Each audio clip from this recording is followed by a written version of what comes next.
What a stupid hockey team. And I say that in kind of the most loving way possible.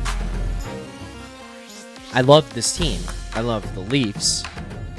Win or lose, good or bad, doesn't matter. I'm always still going to love, watch, and support this team. So I think that grants us as Leafs fans the right to come here and say, what a stupid hockey team. Every time I turn on this TV and I watch this group, you know, it's the Forrest Gump quote. Life is like a box of chocolates. So is Maple Leafs hockey.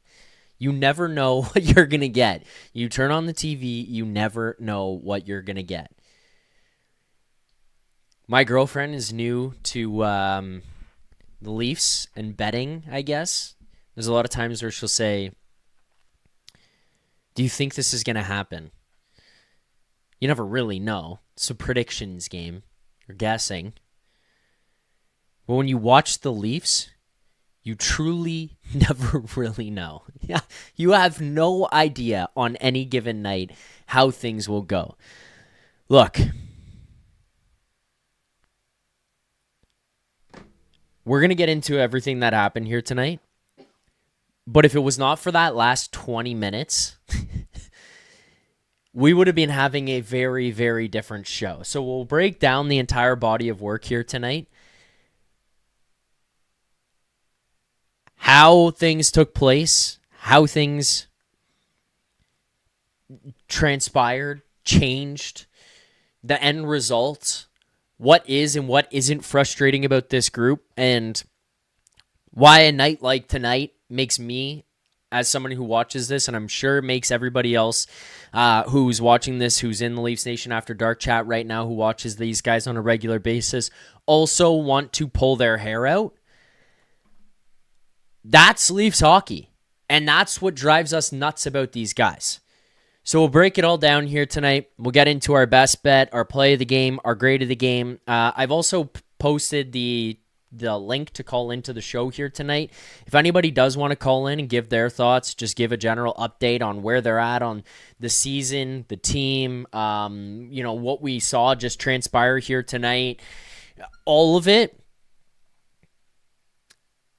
The call line's open. You guys join in there. I'm happy to hear from everybody. And tonight's show, as always, is a presentation of Bet365. But I guess tonight is one of those nights where it's almost easiest to work backwards to the start.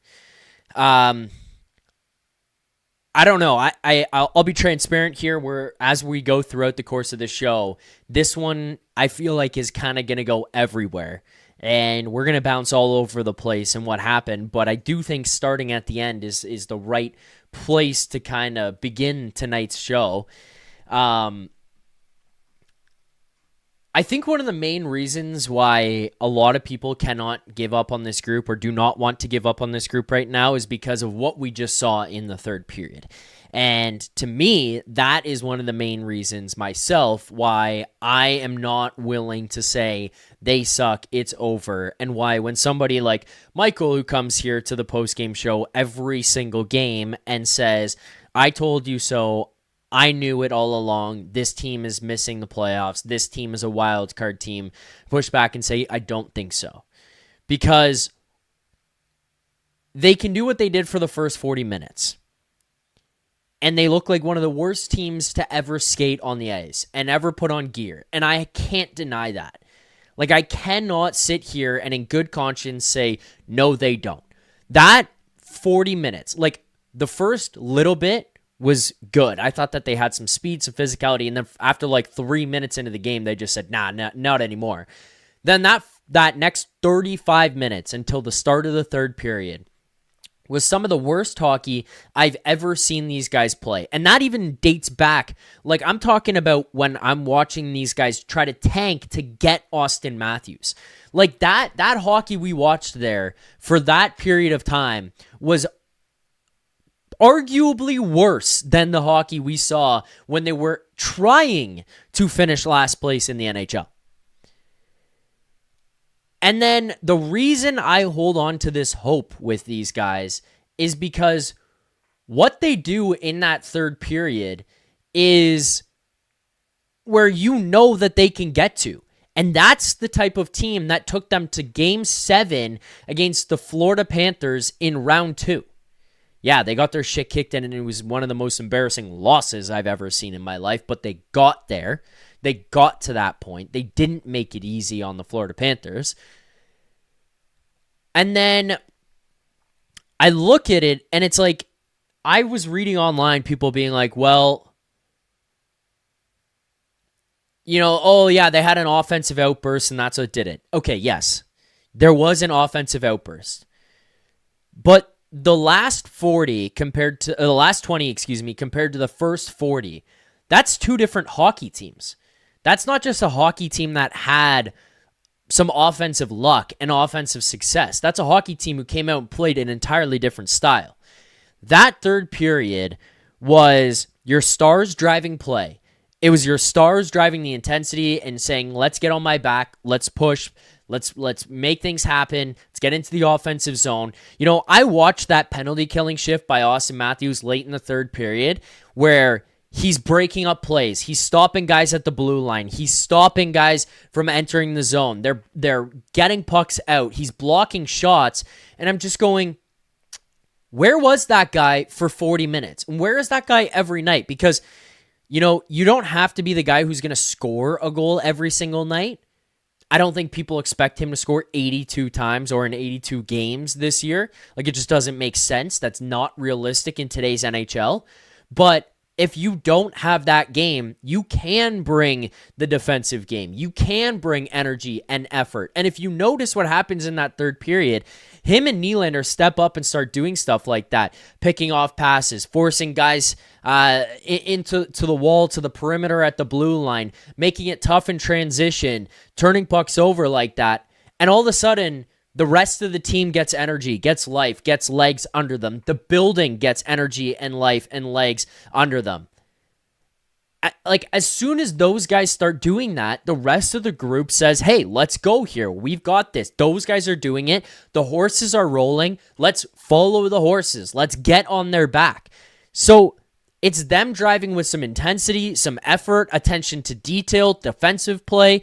And then you also watch the other areas of the game. You can pick, and I'm talking about the last 20 in particular. Like, the first 40 is an entirely different conversation.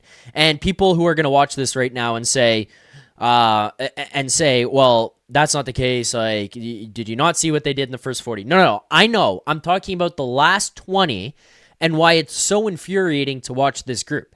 Because that last 20 was polar opposite of the first 40. It was they made it hard for Pittsburgh to get up the ice in transition. It was hard to enter the zone. They were in on every forecheck. They were pushing Pittsburgh to the perimeter. They didn't let passes through the middle of the ice and give up these open seams and let guys into soft areas and break everything. They broke everything apart like that. Like, they just did not make Pittsburgh's lives easy. You watch everything as soon as guys come across the blue line or come through the neutral zone and approach the blue line. They broke up plays. They stopped them up there and turned things around. Like, they were breaking stuff up and changing the pace of play and not letting the neutral zone be, I can't even remember who it was. I think it was Matthews last year against Columbus and maybe Game 7 or whatever it was, said the neutral zone was like an Autobahn. That's what it's been for basically 12 games until this third period tonight, where he comes ripping through, they come ripping through the neutral zone for 40, and then all of a sudden in the last 20, it's like, that's not going to happen. We're making your lives difficult.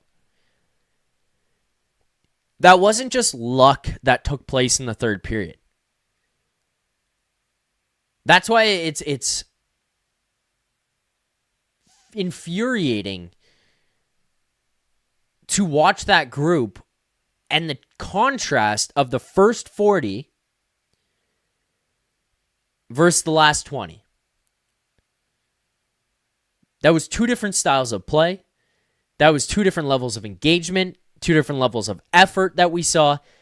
And it's like, why do you have to do that for the last 20 and show that effort and show that desperation just because you're down. If you show up like that from the beginning, you're blowing the Penguins out tonight. Like, that first 40 is one of the most embarrassing efforts I've ever seen these guys put forth on the ice.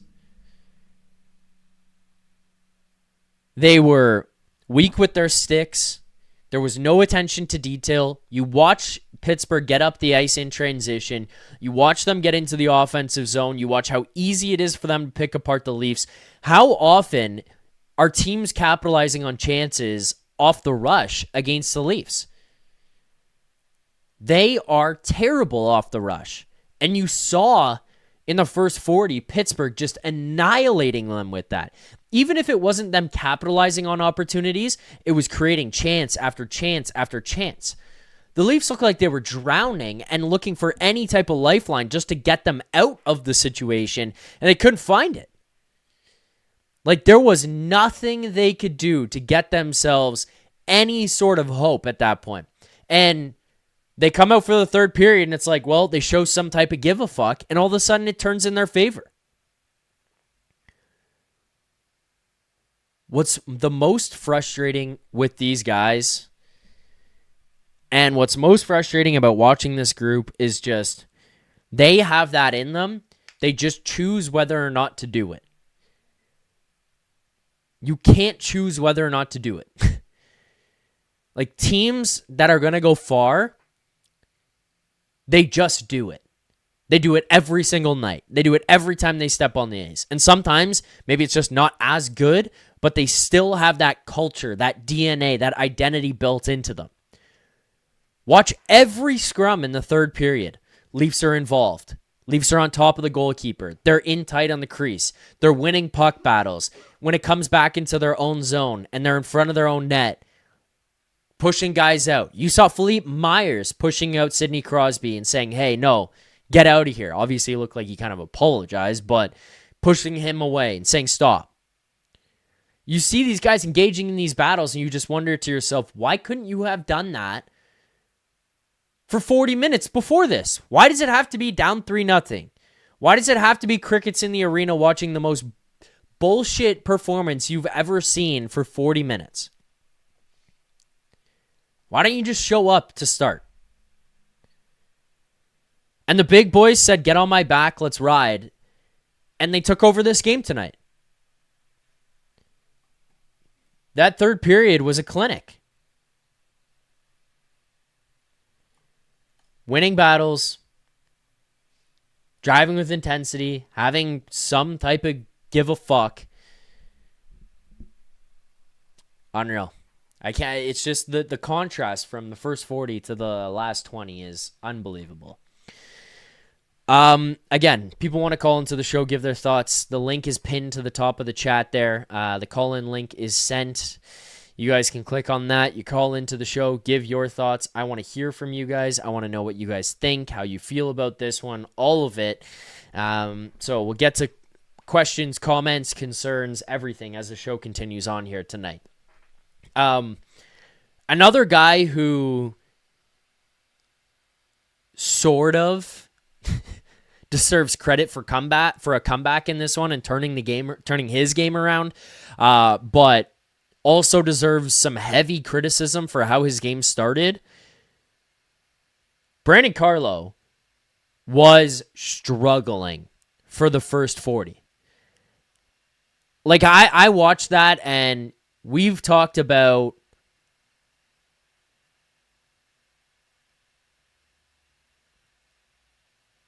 slow, sluggish.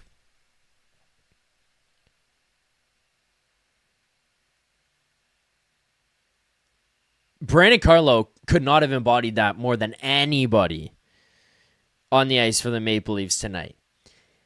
He was getting eaten alive in corner battles. He was getting beaten to pucks. He was losing races. He was losing box-out battles to Ben Kindle, who, credit to him, like, the kid's got a lot of potential. He's a really fun player to watch. He's going to be a really good hockey player in the National Hockey League, I think, but You're Brandon Carlo. You're a massive guy. You should not be losing those battles. You're watching him throw pizzas up the ice. You're watching him turn pucks over. And then you watch the third period, and it was like they put a different guy in his gear that came out for the third. Now, Brandon Carlo, I do think, has struggled through the most of this beginning of the season. I also think he struggled at the end of last year when they brought him over here. I don't think it ever clicked right away. But, like, watched the first 40, and then watched the second, the last 20. That was two different guys that were out on the ice. That was two different players. You cannot convince me otherwise. Blocking shots, winning battles, finishing checks, an active stick, breaking up plays.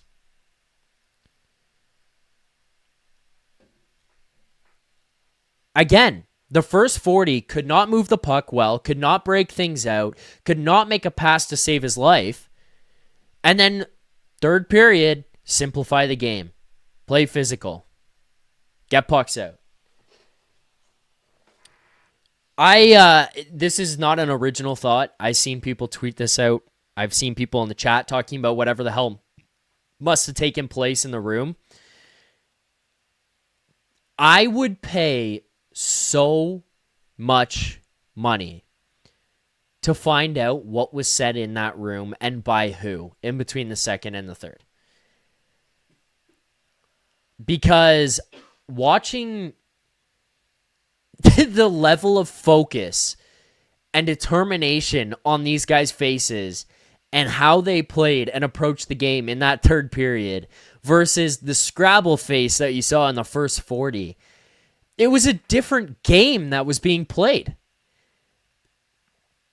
I've never needed more to find out what the hell went on in that room between the second and the third period for them to come out like their hair was on fire in the third. Kingo 8405 says, please let it be in the next Blueprint episode. Like, that's one of those ones I cannot imagine that they're going to let in there. I don't think so. You remember, I think it was the last year Wayne Simmons was here, there was a game that they had where they came out in the third period, very similar to this. I mean, this has kind of been the MO of this group for a long time, but they came out in the third period and they asked who said it or what was said, and he said that's going to stay between the guys in the room or whatever. Kind of feels like we're going to get one of those again. Like, they're just not going to say anything about what happened. And I don't expect them to, but I wish like hell we could find out what the heck was said and who said it. Because part of me thinks that it wasn't Berube. He can only lose his shit so much before at some point it's just like, okay, lost cause, this isn't going to work anymore. Like, that type of intensity from a coach and call out, it can run its course, and it can kind of shut itself down.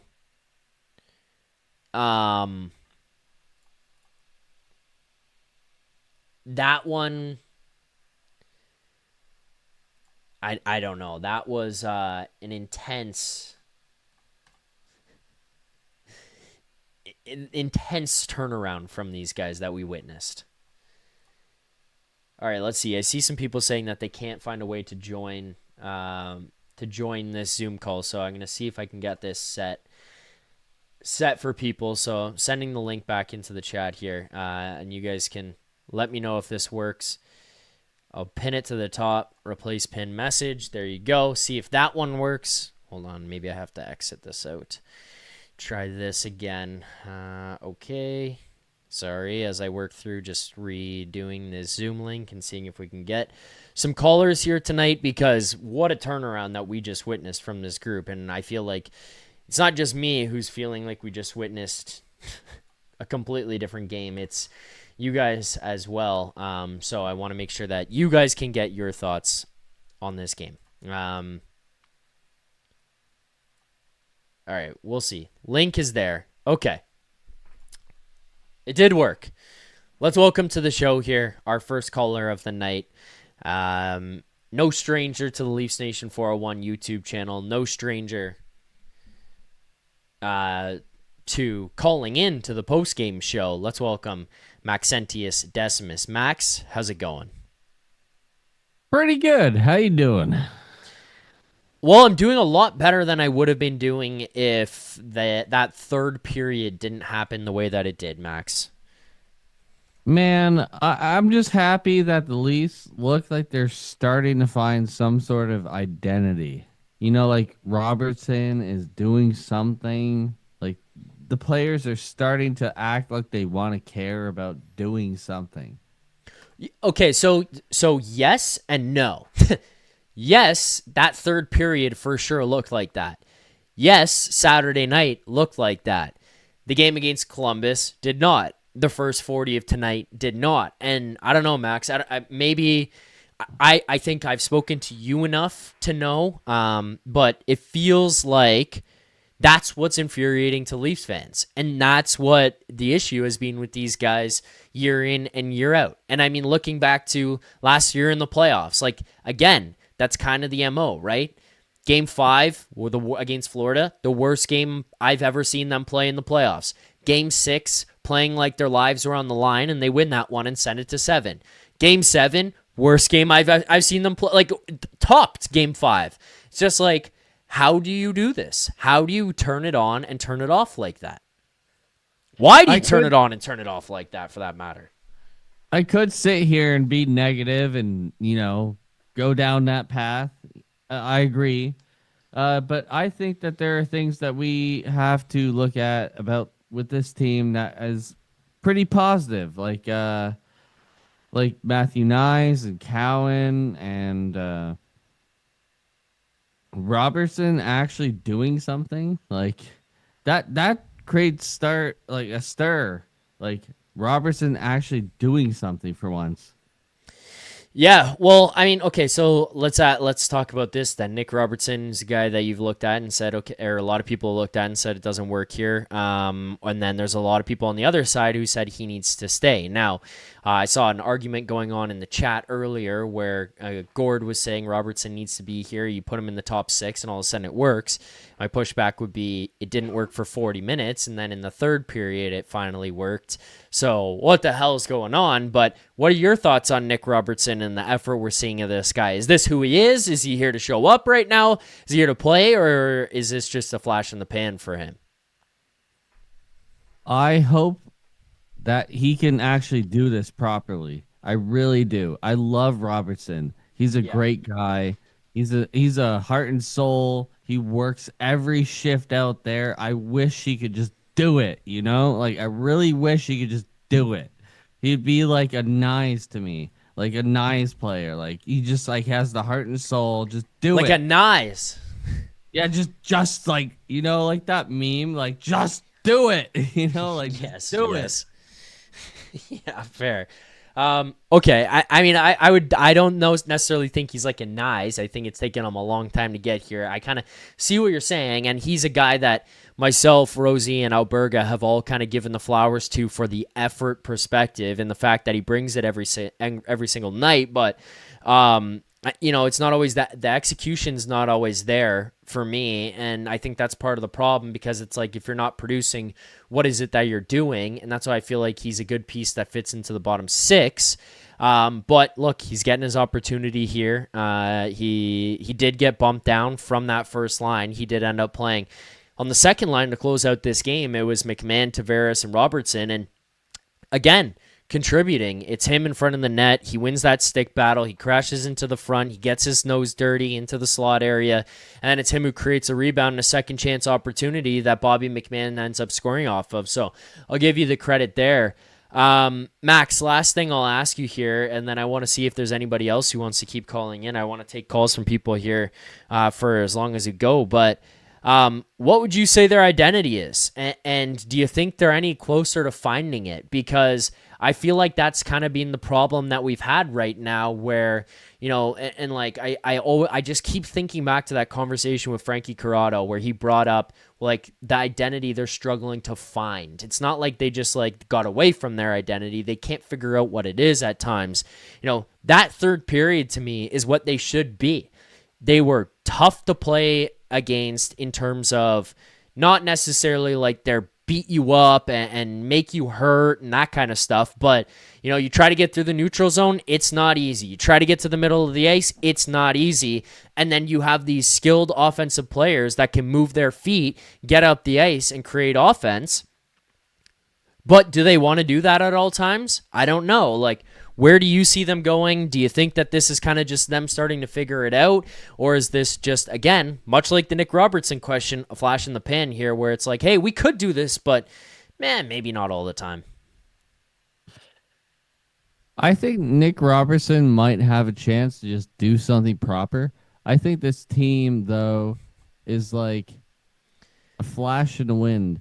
Like, they have the chance to do something, but they are playing like individuals.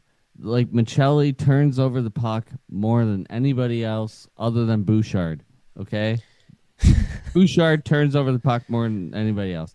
But Michelli, I saw him live. He bobbles the puck.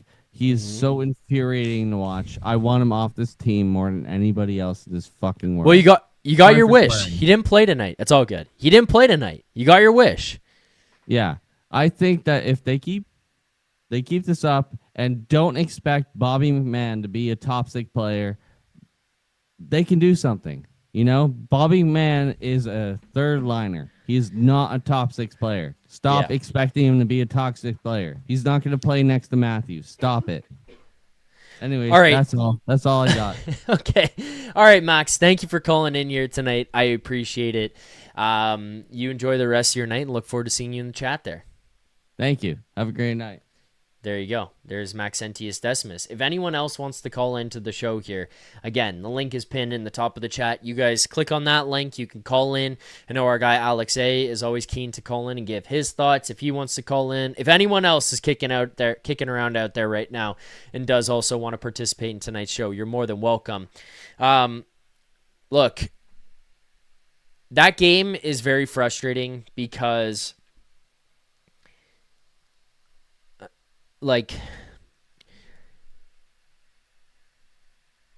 this is where my brain breaks. Where I watch a night like this, and I watch this team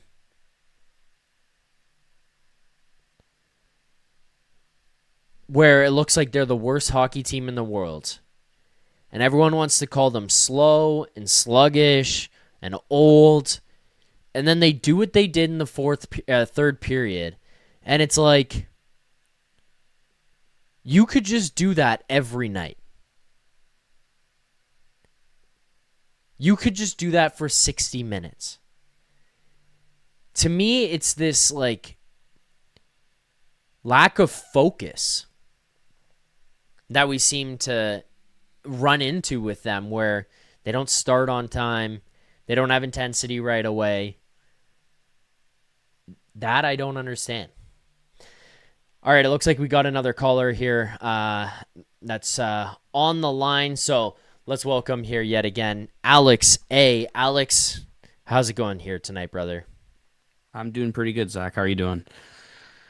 Again, very same answer as I just gave Maxentius. A lot better considering what we just saw in that third period and the result of the game. But it could have been a much different post-game show had the third period gone the same way that the first two did. No, I definitely agree. There's some weird stuff to take from this game because the way it ended off, and I mean, I've been in the stream since you started, and it's it was a roller coaster to say the least. It was a really low roller coaster till the last 20 minutes, and it shot me out of a cannon. I can't even lie, and it looked like they were shot out of a cannon once the last 20 minutes dropped. So, I mean, hey, that's what we want to see, not the first 40 minutes. That's for sure. What do you chalk this up to, Alex? Like, why is it that we see this this switch in these guys? And I mean, I guess the better question to ask here is, which team are they really? Are they the team that is the what we saw in the first 40 minutes, or are they the team that we saw in the first or in the last 30, or are they a combination of the two, somewhere kind of in the middle? Honestly, I think they're probably a combination of the two as of right now. They have the ability, obviously, to do what they just did. Of course, we just saw it. We witnessed it. They scored 4 goals in a period and they came out guns blazing. But I think they're a combination of two right now until they show us otherwise and be more consistent with it. Because what we saw in October was pretty devastating, but it's like the start of Yeah. every year. Yeah, So no I kidding. think, you know what I mean? I think it's, people can't get ahead of themselves, but you got to take some positives with the 40 minutes of negatives and take some positives out of it. Because I think, I had buddies texting me, they're like, they're done, they're done. I'm like, you never know, but let's not, get ahead of ourselves here, right? So, and then Yeah. they started that third period going crazy. So I was like, this is what we need. This is hopefully some sort of turning point. It's November. You're 2-0 in November. It's only 3 days in, but that's a good start to the month. You get some momentum going. I'm going to the game this Saturday, so I want to see a Nice. win against the Bruins. So let's keep this kind of going. Let's get on a streak here and build up some momentum and get some chemistry going, like we've been seeing with some players that aren't normally in the top six. You know what I mean? So hopefully. Yeah.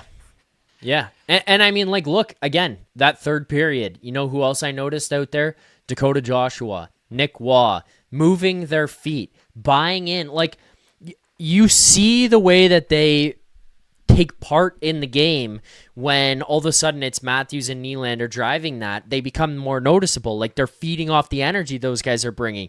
You're watching them finishing checks. You're watching them close out on guys. You're watching them in hard on the forecheck and turning pucks over. Like, they kind of seems like they're out on an island, like each of these guys, when, hey, the big boys aren't going, they've got the straight leg situation on, nobody's got sweat in their hair, and all of a sudden it's like, here's the guy that's on the third line who's running around trying to do something, and it kind of just gets lost. And then, yeah, that guy plays 11, 12, 13 minutes. You compare that to what the big boys are playing when they're out, they're coasting, and all of a sudden it's like, well, nobody's picking up on any momentum. Nobody is doing anything that's drawing anybody else into that energy, because you turn and look at the guy beside you. He's running around like crazy and he's got nothing going on.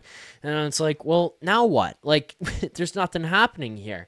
But I mean, kind of to that point, what we see out of the big guys here, Alex, I want to get your take on it, because I know you've been here with me in particular for a long time, watching, dating back to old channels. I was on old shows. I was doing everything. So I've kind of got to hear about it from you and talk with you about some of the stuff. But where are you at when it comes to the Marner conversation and him and them replacing him? Because, after the second, or partway through the second period here tonight, there was a tweet out by Marissa Roberto, and she said, all the Marner haters need to be on their knees begging and apologizing because this team misses him. And my rebuttal to that was just, look, and I want to clarify as well, like my rebuttal to it is, like, they have the same record as last year through the first 12 games.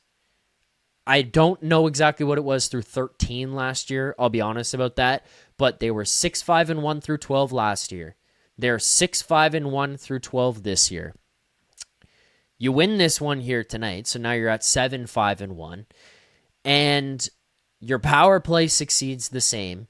Matthews and Nylander are scoring at a higher clip, essentially, than what they were last year. Nylander has more points than Marner in less games played this season. So I look at these guys and I'm like, okay, those things are there. Yes, you're missing you're missing that piece of offense, but you're still finding ways to win games, and there's obvious areas that you can fix that I personally just don't think he has anything to do with. So I don't think it's fair or appropriate to say, oh, this team needs him and they should be begging for him back and apologizing for it. Yes, obviously the offense needs to be filtered through other guys and they need to start to pick things up to replace some of that. But it feels like this team, that's not the issue right now. The issue is in other areas of the game. It's not because one guy who put up points isn't here anymore. Yeah. No, I 100% agree. And yeah, I'm getting annoyed with this whole Marner conversation with how people are on Twitter. And even I have friends that are Leafs fans that can't get his name out of their mouth. Like, let's move on. I agree with what you're saying. That I think the one thing to me is I love that now you have guys like Nick Waugh, you have Dakota Joshua, you got guys deeper in the lineup that let Dakota Joshua, he didn't get a point tonight. At least I don't believe, right? Same with Nick Waugh. They didn't get a point. But Yeah. you did notice them. They were crashing.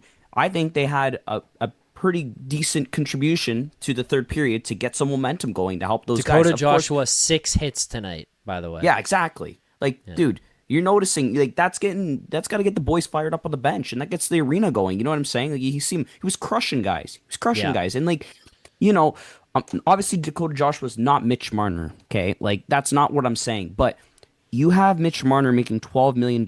You're not having a Nick Waugh, Dakota Joshua, Nyes making 7 mil. Like you wouldn't have all these pieces and have the cap flexibility that we do have. And I think that really helps a team, like especially deeper into a playoff series or just throughout the season, right? Because not every game Matthews and Nylander are going to score two goals, right? It doesn't happen all the time.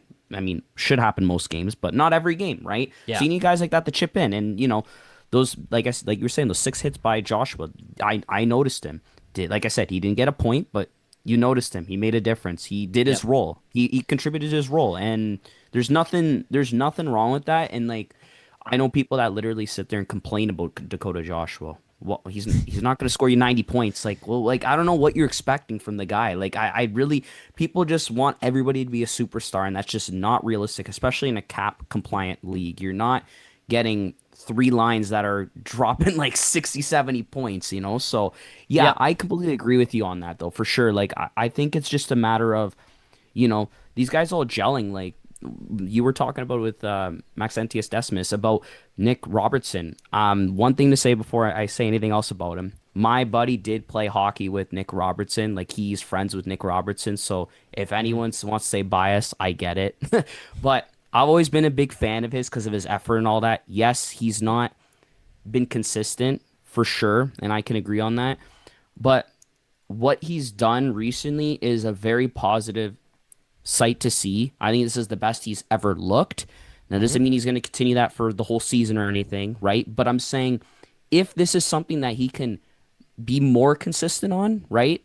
Bring it most nights, that'd be fantastic to see. He was like you mentioned how the goal happened. He drove the net. He wasn't scared to go towards the net. He slipped. He fell. Yeah, he shot the puck while he was falling down. And McMahon, great positioning by him. I'm not going to discredit McMahon's positioning in his shot. Great play by McMahon. Robertson goes in, shoots the puck, doesn't score, but big reason that goal even happens, right? So, it's a good thing you don't, because Matthews had Nylander on his wing with Nyes, right? So that's 3 of the big boys, and then JT with McMahon and Robertson, and I know at some point it was Cowan and Robertson for a little bit too with JT. So you know what I mean? It's you're trying to find things, and yeah, it's cool to see, but it needs to be more consistent through a whole 60. So yeah, that's what I think. I don't know what you think on what I just commented, but yeah. Well, I'm with you here for the most part when it comes to Robertson. Like if it works, I'm happy with it. Like I think that's great. I do like the player as well. I like what he brings. I like the intensity. I will never ever and never have questioned that guy's intensity, his care, his passion, his effort, none of it. Like everything he brings from that standpoint, I think he goes balls to the wall and he brings it. But I just feel like the execution hasn't always been there, and it's not always been and it's not always been consistent, and that's where the knock becomes, because I think he's a guy who wants to play top 6, and I think to play top 6 you have to be a little bit more consistent. Now, it would be hypocritical to say that you have to do it every night, given the other fucking guys that you see here on this team right now, but it's got to be a little bit more, because sometimes you watch it where he brings it and then it's like he can do what he did tonight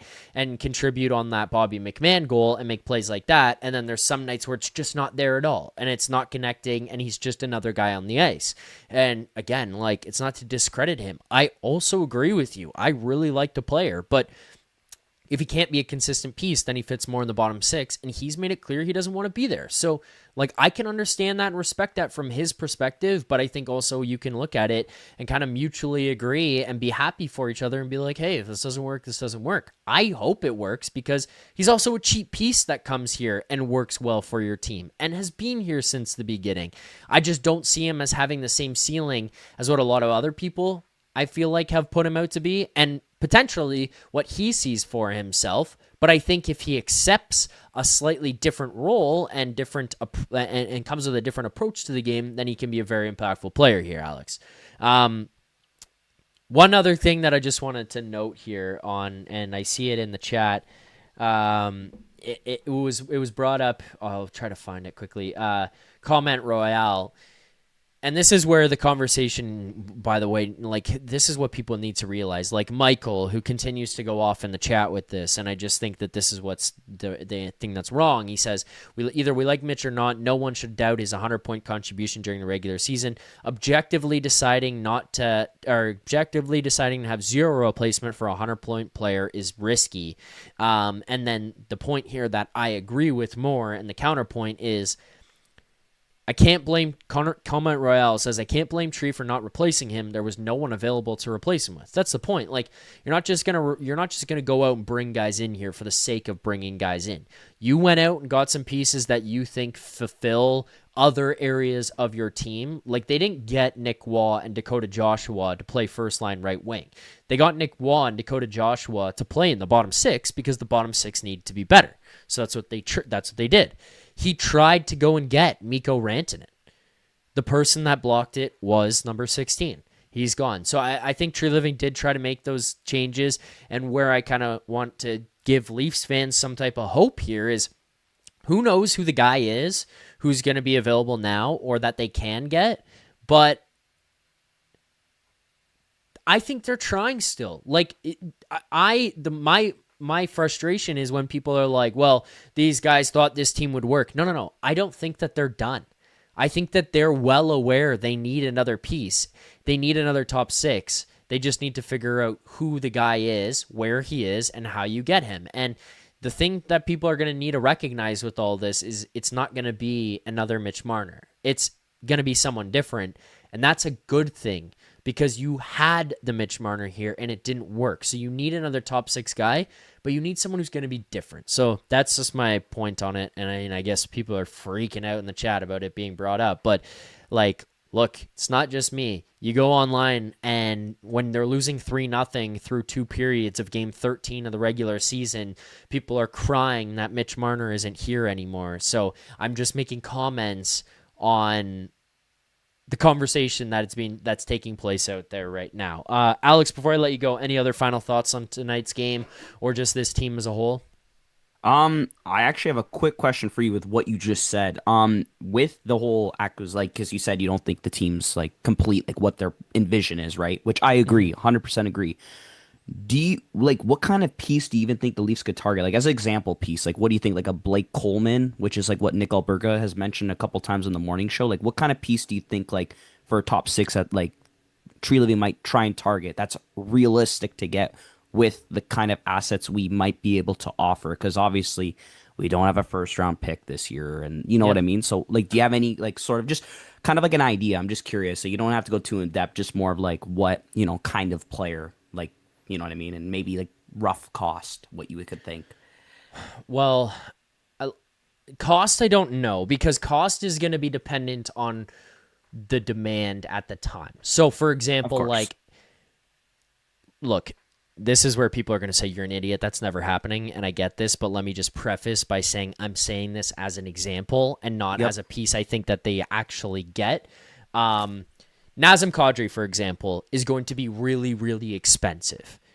Yep. That's because everybody is looking for a second-line center, and there's like 2, maybe. I don't even know. Like, Kadri's really the only one that stands out in my head that would be available, and then you're probably looking at guys who are lower down on the totem pole than him by the time it gets to that point. So his cost is going to be really high.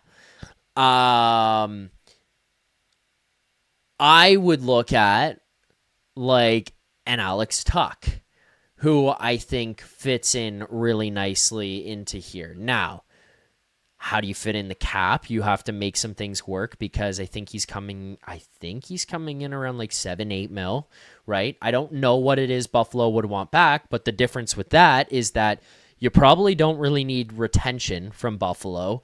And then on top of that, he's an expiring contract at the end of the year. So it's not like Buffalo's like holding on to this piece that they're like, shit, we have to get rid of this guy, right? So like that's a piece that I look at. A guy that I think would work, but I don't think would accept the trade here is Jonathan Marchessault. I would have eyes on him and that style of player. He's like a little feisty little rat scumbag in the best way possible. He's got some scoring touch, and he's buried there in Nashville right now where they're squandering, and I don't think it's going to work. So I feel like Nashville would be looking to move off those pieces. So that's another kind of guy. But I will also say on that one, I don't think he would want to come here, and I think that he has an ability to pick and choose his destination. It's not because of the team. I think it's more so because of some tax situation and stuff, but that's another one. Blake Coleman, again, I'm in on that, but I don't think he solves your top line problem. I think he ends up bumping down and goes to like a second line, or he could be like an unbelievable third liner. So that's where I look at some of those pieces on. Yeah, no, that's cool. Yeah, I was just curious what you thought. I mean, that's kind of where I'm at too. It's just gonna, I guess, kind of wait and see where things go throughout the season. Also, but, the other thing I'll say, by the way, is just watch where we get like, look at the East standings right now. I'm just gonna pull this up on my computer. So yeah, like the East standings for people, the Leafs win this game tonight. They are third in the Atlantic. They went from 7th in the Atlantic before this game to 3rd in the Atlantic because they won this one, right? Like Montreal, 18 points. Detroit, 18 points. The Leafs and the Red Wings have both played 13 games. The Habs have played 12 games. So, like, okay, they played one less. They have 3 more points. They have 2 more wins than the Leafs do. Tampa Bay, 1 point behind the Leafs. They've got 14. Ottawa, 14. Boston, 14. Florida, 13. Buffalo, 13. Let's look over at the Metro. New Jersey, 18. Pittsburgh, 18. Carolina, 14. Columbus, 14. New York, 14. New York, the Islanders, 13. Washington, 13. Philadelphia, 13. Like, anybody wins on any given night, and all of a sudden you're looking around and you're like, oh shit, that team's out of the playoff race. It's like, or that team's first. or that team's first place. Yeah. One of these teams could pop up as a team that's actually a legit contender, and one of these teams at any given moment could pop up as a team that's willing to get off pieces, right? Like Pittsburgh in 15 games from now might lose 7 or 8 of the next 15, and all of a sudden Kyle Dubas is looking around and he's like, okay, let's start to look to move off of these pieces, and let's not hold on to Evgeny Malkin. Let's not hold on to Rickard Rakell or Erik Karlsson if we can find places for them to go, right? Like they might start to look elsewhere. Then you also look at Buffalo. Buffalo technically is still in this thing. 5-4-3. And I know I'm talking about this like 13 games in, so I'm not trying to like I'm not trying to like write teams off and stuff. Yeah. I'm just saying like if Buffalo wins the next 2 games, they're in 3rd in the Atlantic, and you're like, whoa, what the hell happened here? But then if Buffalo loses the next 2 games, they might be going, okay, what do we do with these pieces? And guys on that team might look around. So things can change over the next 15, 20, 25 games here, where pieces you didn't think were going to be available become available, and pieces you thought were going to be available aren't anymore. So my whole point is this is going to be a very interesting year leading up to the trade deadline because the East seems to be wide open. Yeah, no, I couldn't agree anymore. Yeah, and that's why I keep telling people, like, hey, like, look at the East. Like, I was saying this even like a couple weeks ago, right? I'm like, yeah, sure, Montreal is looking good, Detroit was looking good, or is looking good. I'm like, anything could happen. So, like, you know, everybody just likes to overreact. So, I mean, me and you seem like we're usually similar level with how we react to things when we talk. So I feel like that's why we usually gel pretty well when we talk here after a game. Yeah, but, I would agree. I would agree. All right, Alex, I'm going to let you go after that. I appreciate you jumping on here. I'm going to have a few more things I'm going to wrap up here on the post game, some other stuff I want to get to, and some comments from tonight's from the players from tonight's game. So I want to read off those and give my thoughts. But as always, I appreciate you jumping on, and I look forward to getting to hear from you soon, Alex. All right, thanks, Zach. Appreciate you having me. Have a good one. Thanks. You too. There you go. Alex A jumping on here on the post-game show, giving his thoughts on what he saw out there tonight, and seems very much in line with a lot of us in the chat. With that said, we do have super chats, which people are firing in here to give off their thoughts, their comments, their questions about tonight's game, this season here so far. So let's get to our super chats, and a reminder, proceeds from our super chats do go to Sick Kids Charity. You want to get your question or your comment read on the show, you click that $sign there. You click send a super chat, buy a super chat. You type the message you want. You click send, and I will read and answer every single one. 2 of them here so far tonight. Maxentius Decimus, just wait until Lawton is back. I got a pushback from people saying Scott Lawton stinks. Can't believe this is the guy you're waiting on. I'm a Scott Lawton guy. I believe that it's going to work. I believe when he comes back here, he's going to make an impact.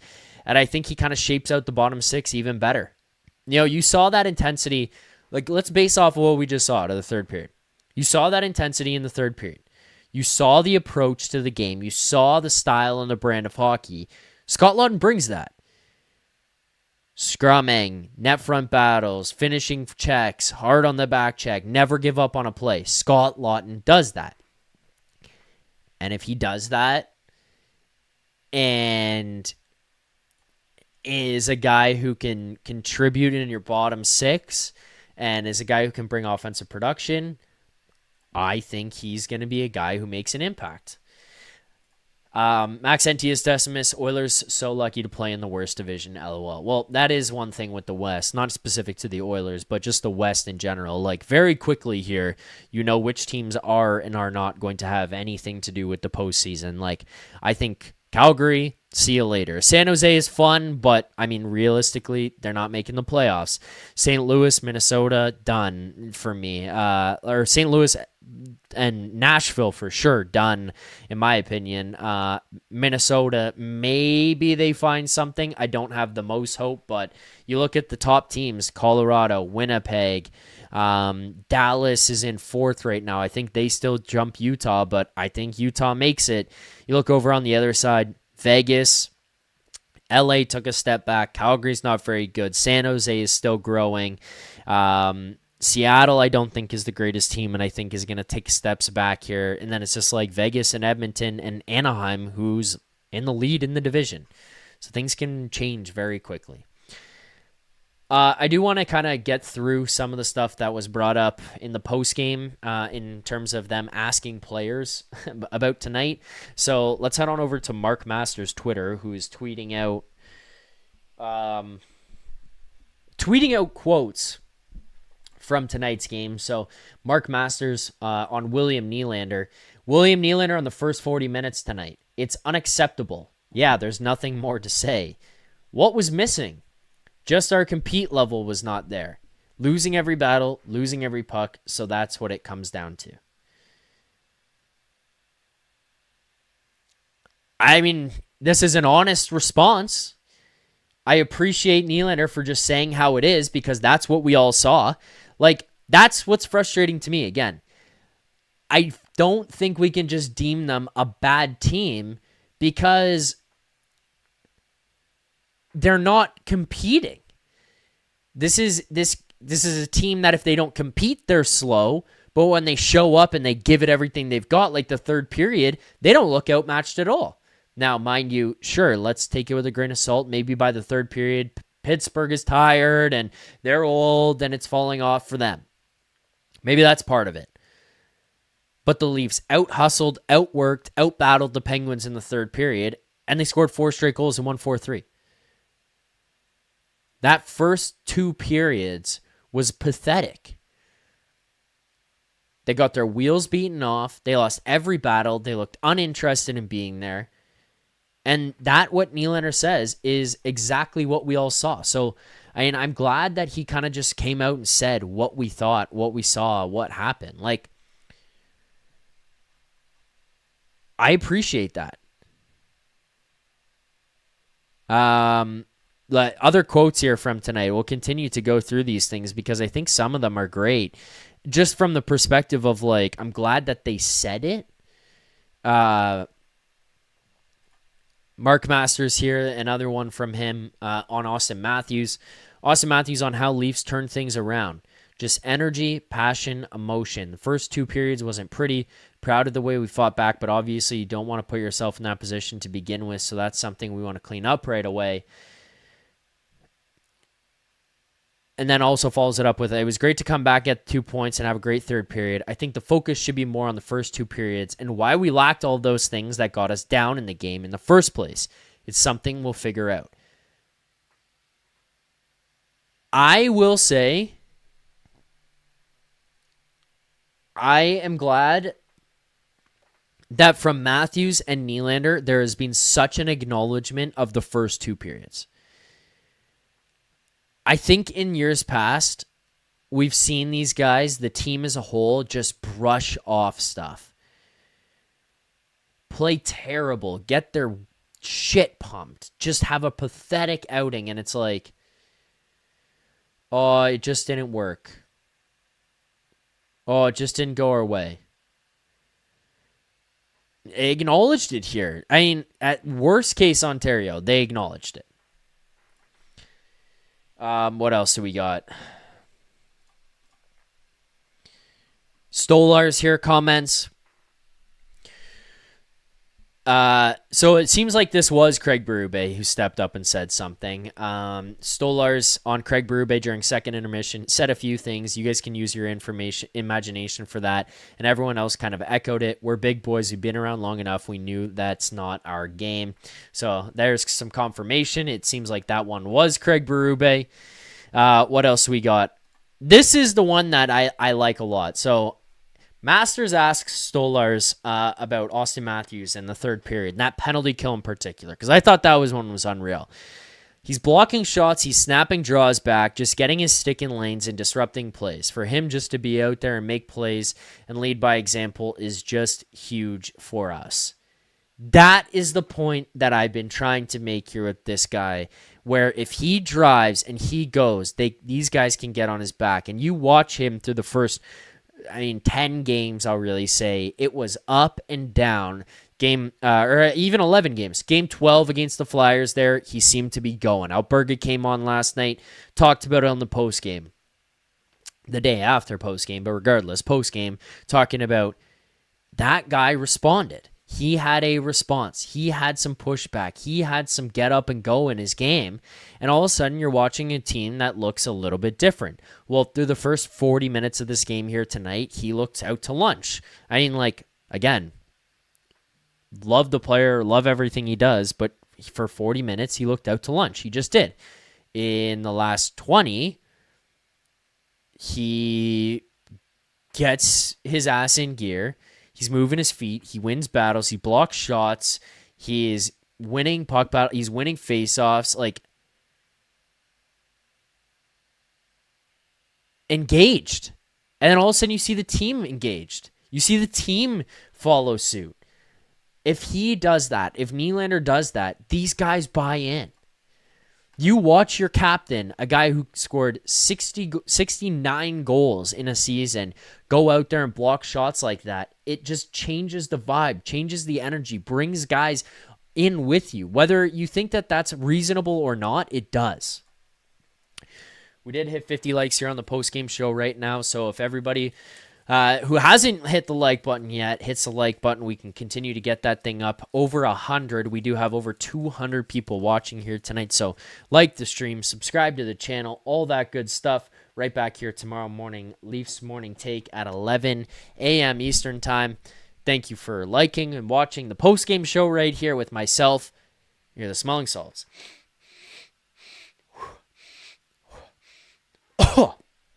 Also, just a quick note for people. If you want to get a podcast listen in, you want to hear what I have to say, and you want to hear it in the car the next day, or you can only watch half on YouTube and you want to watch the other part the next day, or sometimes you can't watch on YouTube, sometimes you can only listen on podcasts. TLN After Dark, the Leafs Nation After Dark, is available on all podcasting platforms. Wherever you get your podcasts and wherever you listen, you head on over to those podcasting platforms. I am on there, so subscribe, turn on automatic downloads. It helps the show, it helps the channel, it helps the network as a whole. So go find on podcasts, turn on automatic downloads. The podcast comes out right after every show as well. I am putting out pregame videos that come out on this channel, so subscribe and turn on notifications for that so that you don't miss when the videos come out. But they're also coming out on the podcast platforms, so check that out as well. Another super chat here before we get into a couple different things to wrap this one up. Super chat from Maxentius Decimus. Thank you, Max, for the super chat. Max says 34 has to be given time to mourn the loss of his butt buddy who was always there for him. But at the end of the day, he has to learn how to lead. I mean, he showed it in that third period. I thought he looked great. I thought he looked like he was driving. I thought he looked like a guy who just didn't need anybody else. He was a guy who could say, get on my back, let's fucking go here, and let's make some things happen because this is pathetic. And, you know, it's frustrating, but also amazing to see where it's like, why don't you do that all the time? And then also being like, this is awesome that you're able to do that. Let's make it a little bit more common. Couple more things to get to before we can wrap up tonight. Let's get to our best bet segment, a presentation of Bet365. Thank you to our friends over at Bet365 for participating in the show here yet again. But unfortunately for them, another win for us here on the After Dark show. This segment is a presentation of Bet365. Whatever your bet is, it's never ordinary at Bet365. Download the app and get in on the game. Use the code NATION. That's NATION. Code NATION. NATION at Bet365. You must be 19 or older. Ontario only. Please play responsibly. Okay, best bet for tonight. We only had one. I did even hint at another one, and I ultimately ended up not doing it, probably for the better, but because it lost. But I was talking about a William Nylander return here tonight and how he would look. Well, the best bet that we got, I rarely give out the minuses. Minus 105, William Nylander over 2.5 shots on goal. We did a full unit on that one, $105 to win 100. William Nylander clears that number, the over 2.5, and it felt pretty easy once he started to pick things up, especially in that third period. I mean, he had, I think, two of the team's shots on goal of their 8 through the first two periods, and then into that third period, William Nylander ends up finishing this game with 5 shots on goal, so we profit $100 here on the post game, or the pregame best bet, I guess is the better way to put it. We end up finishing up $350, a 3.5 unit profit so far, 13 games into the season, and that brings our record on the year to 9-11. I don't care about the wins, losses. I care about the money won, and that is more money won. An extra $100 that goes into our pocket, $350 profit here so far on the season. With that, let's get to our next segment here, and that will be our Crave the Stats. Crave the Stats is a presentation of Uber Eats. Again, thanks to Uber Eats for joining us here. Uber Eats is enabling fans to maximize their fandom all season long with exclusive game day deals on the app, from game day eats to paper plates and napkins if you're hosting, to all the ingredients you need to make your favorite game day dip.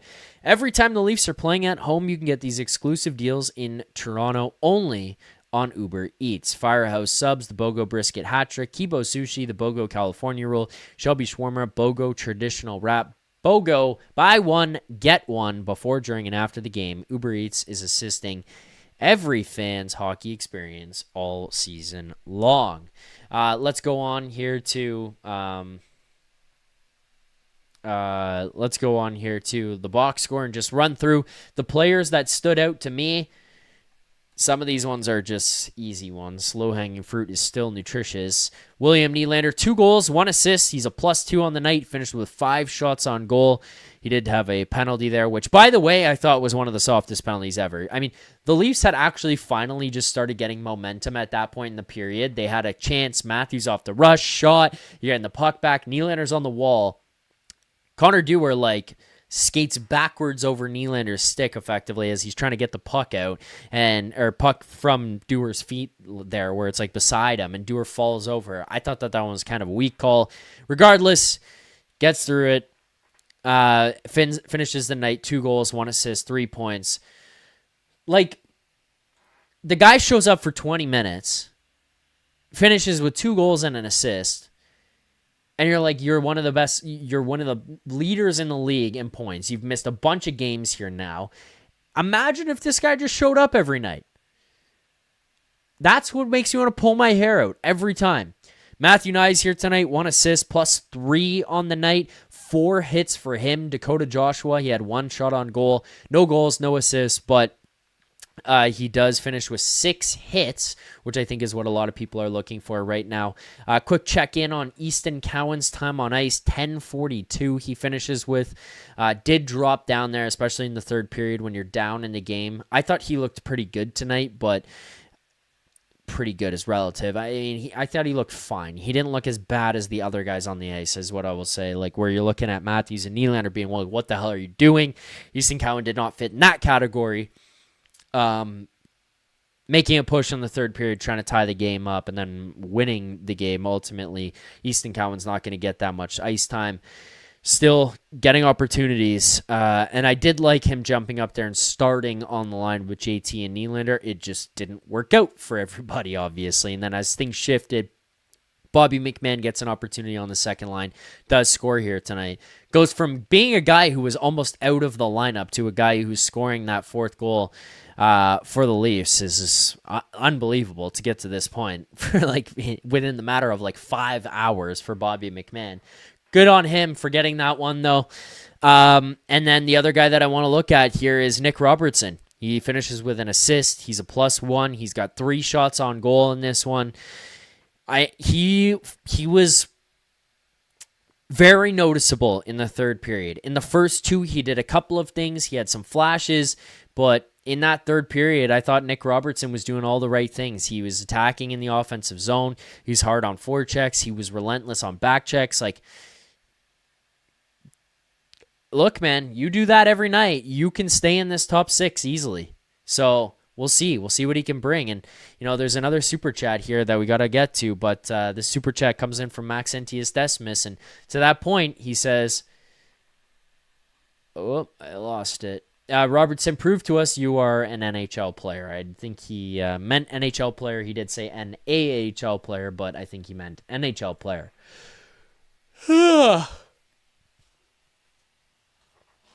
All right. That is our best bet. That is our Crave the Stats. We have 2 more things to get to here tonight on the post-game show. So let's now get to our play of the game. Our play of the game, it's really only going to come in the third period. But I want to see what you guys have to say about yours.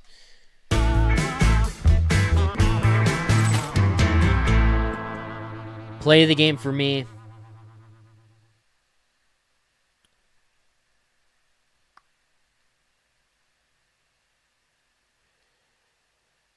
I think the play of the game for me is actually going to be the Bobby McMann goal. Actually, no, fuck it. Play of the game for me is the Auston Matthews penalty kill in the third period. Because that's what that guy is capable of, and that's the kind of shit that leads from the front and leads by example and drags everyone else into the fight with you. You watch him blocking shots, getting out and pressing on the point, making the other team make mistakes, forcing turnovers. You watch him getting the puck out of the zone. You watch him winning battles, winning draws. You saw the guys on the bench standing up when he's doing that, getting opportunities, getting up the ice, creating offense on a penalty kill. Auston Matthews took over on that penalty kill and really changed the momentum of what that third period looked like. They were still down at that point, hadn't quite come back. He completes that penalty kill, being as impactful as he was, being as dangerous as he was. The guys are on the bench standing up, hitting the boards. Energy is into it now. And it's your captain, the guy who makes $13.25 million leading from the front. The people in the arena who were eating sushi and sitting on their hands through the entire game were standing on their feet, giving this guy a loud ovation because he was giving effort on the penalty kill. That, to me, was the momentum swing of the third period. That, to me, is the play or the shift of the game. Auston Matthews leading like that, killing penalties like that, bringing that intensity, that to me is the play of the game. I'm all for it. I love it. I love him bringing that passion, that energy, all of it. So that's my play of the game. The honorable mention is the Bobby McMann goal, and not for Bobby McMann scoring. I mean, kudos to him for scoring, but it's the Nick Robertson play. Nick Robertson driving to the front of the net, getting to the slot, not giving up on the play, battling for the puck. That's where you got to give credit because that creates the goal. It draws attention to him. Everybody's focused on him. He doesn't give up on the play. It's a second chance effort. Puck squirts over to Bobby McMann and he capitalizes. But it's Nick Robertson who starts that play by going to the dirty areas, getting his nose in there and saying, fuck it, I'm not giving up on this one. So kudos to Nick Robertson, who I thought had a great third period here tonight. I don't think anybody on this team really was unreal through the first 40. And then also a good third period by Anthony Stolarz. Stopped a couple that were very likely going in, made some big saves in that third period, and pretty much said, hey, we're shutting this down. We're not going down by any more than we already are. So let's give my team an opportunity to come back here and win this game, and I thought that's exactly what he did. That's the play of the game here tonight. A lot of other people seem to be on the Matthews goal, which I'll give credit to. Great stretch pass by McCabe as well, by the way, and Matthews for recognizing the soft spot on the ice, getting himself open, and then taking that puck, going in and scoring and capitalizing on that one. He got things rolling. And then from there, it was that goal. It's the penalty kill. Like, I thought he was very, very, very engaged in that third period, and it's Auston Matthews. He got the ball rolling for this team. It's Nylander who finishes with 2 goals and an assist, but I thought it was Auston Matthews who kind of started that in the third period. Grade of the game. This is where this is a weird one.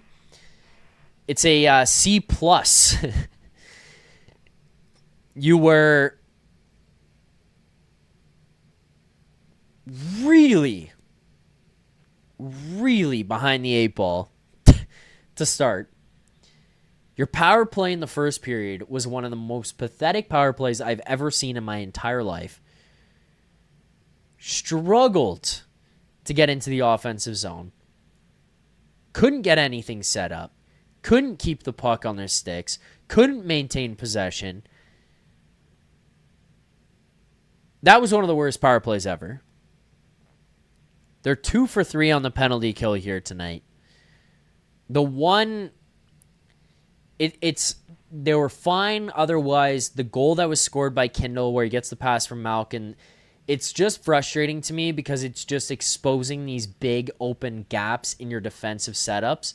It's like the Carlson goal where it's Crosby down the wall. Carlson skates into this opening, and Crosby, who's an amazing player and makes a great pass, but he has all the space in the world to feather that puck through to Carlson because the lanes just open up. Guys are just way too loose, not paying attention to where other guys are. Carlson gets it, rips. Then you watch the Kindle goal, and it's like way too spread out, not tight, not keeping things to the perimeter. Puck goes right through the middle, right across to Kindle on the other side, and he scores. And again, even that Stoley one, like, it hits the post and then hits Stoley, but, it feels like he could have gotten or would have gotten across in the past. I'm going to go with, I think, a C plus or like a C on this one because, like, the way the third period was so great that it kind of just, like, makes up for what happened in the first 2. but not quite. Like, that was so pathetic. That was some of the worst hockey I had ever seen in the first 2 periods. That was just disgusting.